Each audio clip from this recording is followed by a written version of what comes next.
Sobrang stress na po talaga ako sa kondisyon ng balat ko. Ang leeg at ang mga braso ko ay madalas na namumula, nagbabalat at sobrang kate, lalo na kapag mainit ang panahon, pinagpapawisan.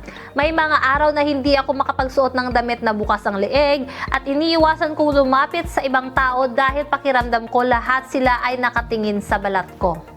Ito ang mga mensaheng madalas kong natatanggap araw-araw at lubos kong nauunawaan yung pagod, kawalan ng kumpiyansa at stress sa emosyon na pinagdadaanan mo.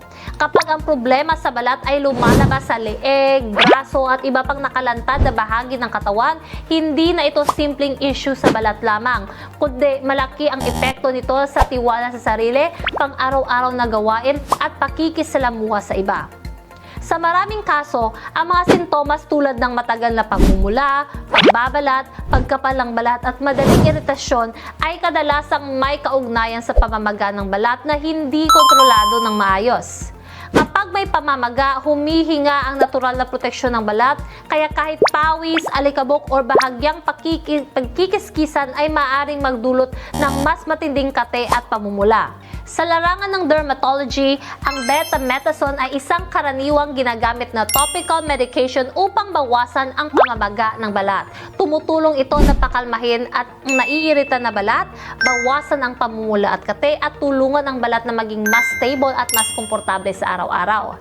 Kapag ang pamamaga ay nakontrol ng tama, nagkakaroon ito ng pagkakataon ang balat na mas makabawi at gumaling.